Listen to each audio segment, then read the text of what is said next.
Alright, Matt here, welcome back to the channel. So, about a week ago I noticed my pond was dropped in water significantly. And of course this time of year you want it pretty full for the winter time so the fish will survive and have enough oxygen. Anyway, I found a huge gaping hole. We've been in a drought this year, so I think some of the deer jumped into the pond and caused a huge rip down there. I patched one spot right there last week because they slid a rock off the side, but that giant slit right there we got to fix today. So that's my goal and task, to get that fixed and get these fish that are all huddled in this little spot right here back out into the wild open spaces.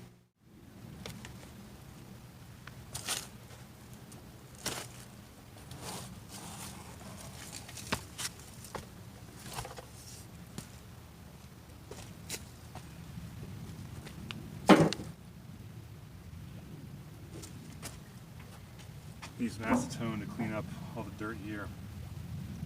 Have a clean surface. And I want to pull this pretty taut because wrinkles are hard to seal around. It's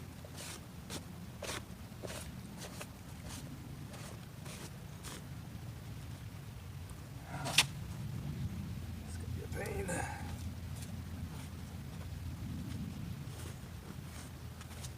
Something like that. Wow.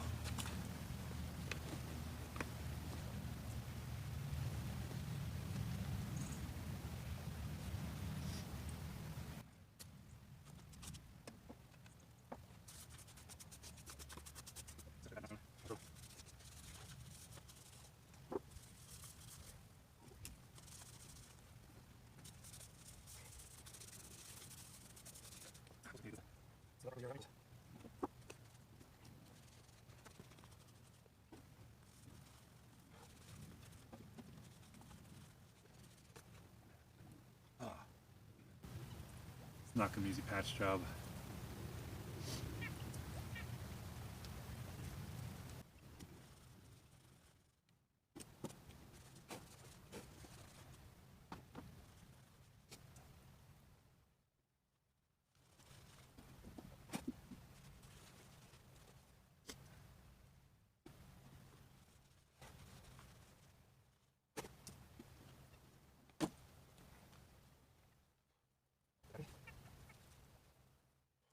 It's going to be tough.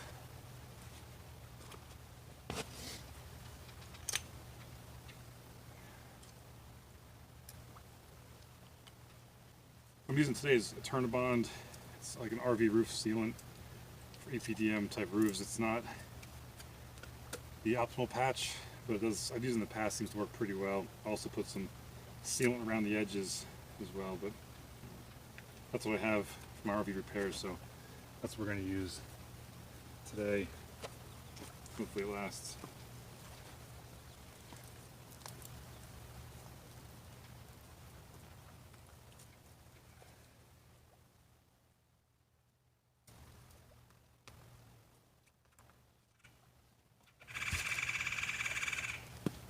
Any patch you want to round off the corners so you don't have any sharp edges. I'm not sure where the camera angle actually is. So just round off the edge, just like any bike tube patch you're going to do or anything like that.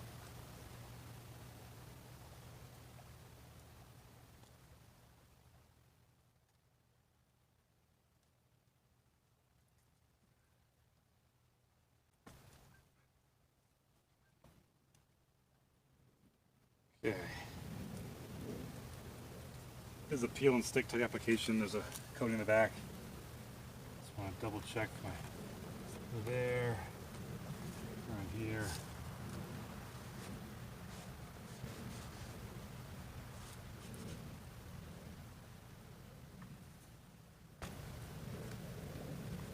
Oh, this is gonna be a pain. So we have to rub this hard in order to get it to activate the stickiness underneath.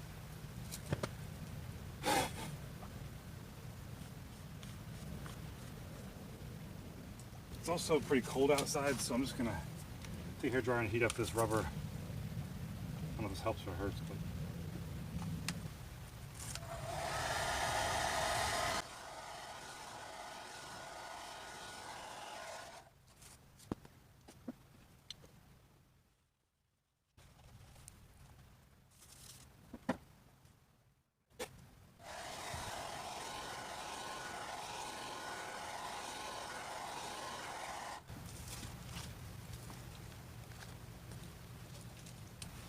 Here goes nothing. Right there. It's up here.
The roller here really press down and activates the adhesive. There are bubbles here.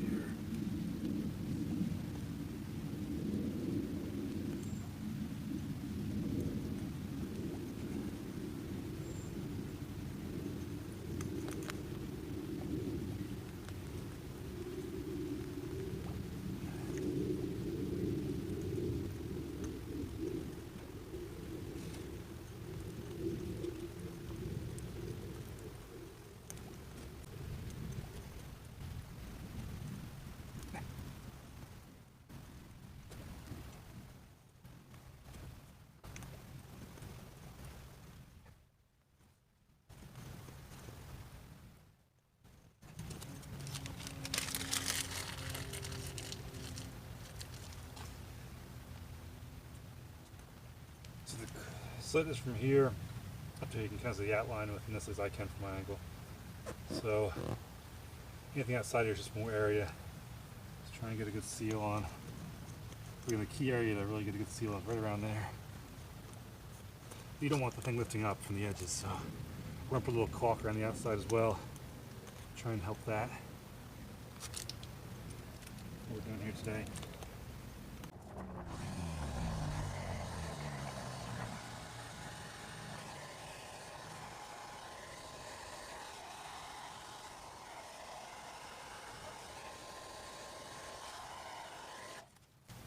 For the caulk today, I've used different roof elastomers. Right here we got some Lexel. We'll see if this works. This is what I had laying around in my garage, and since this is the belt and suspender portion, hopefully this does something. Let's see if it's still... No.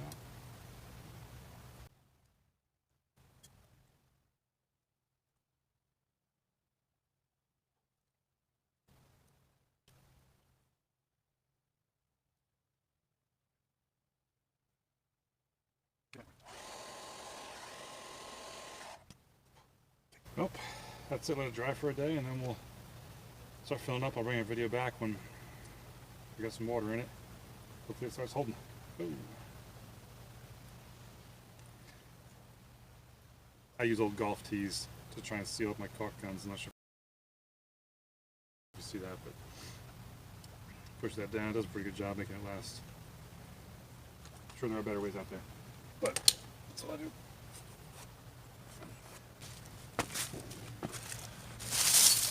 I'm bringing it for close up here.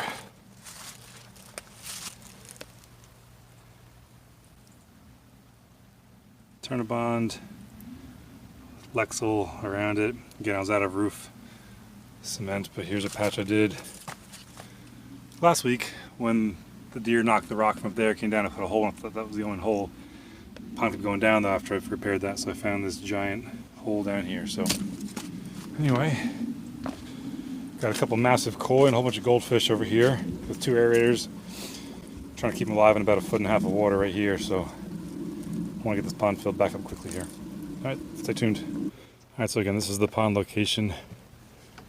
There goes one of the deer right there through the woods. Stinking deer. And then I'll show you the little pond that I put some of the koi and goldfish in until I get that fixed and filled back up. There are some 2 to 3 foot long koi in there, and I didn't want to put them all in the spot over there. So here's one of the small ponds we have on our property. A little algae filled because, well, some big fish in here cooking it up right now. So anyway, that's where the fish are surviving. Some of them right now until we get that pond filled back. The little pond here, looks like I drained it down. That must mean that I put all the fish back into the big pond. Let's take a walk over here. Past a random scooter in the yard, past the dirt bike jump that is now destroying this little bit of grass and this little racetrack right through here. All right. Well, there's 3 big koi down there, alive and happy to have some deeper water. And that's filling up nicely. I'm filling it very slowly not to burn out my well pump. But again, hopefully it should get up to that upper ring of gray color there. There's a hole somewhere up higher, but that'll get us through the winter. All right, I'm walking out to the pond today. Some koi there, some goldfish over there. Again, I'll fill it up probably the top of that basket that holds that plant there, and then turn off the water, and hopefully it holds. But there's day 3. Again, filling it very, very slowly, if you can see that. A little bit of water coming out, and I'll burn a well pump out. I forgot all about this project. I didn't finish videotaping it. So anyway, fix the holes. There's our koi. Happy to be back in their pond. There's another koi, a bunch of goldfish. So that's an easy patch so far is holding. I don't know how many months or years it'll last as far as compared to the real fix of using EPDM patch. But anyway, fish are happy, ready to hibernate, I'll say. All right, thanks for watching this particular quick fix on a pond liner. Take care.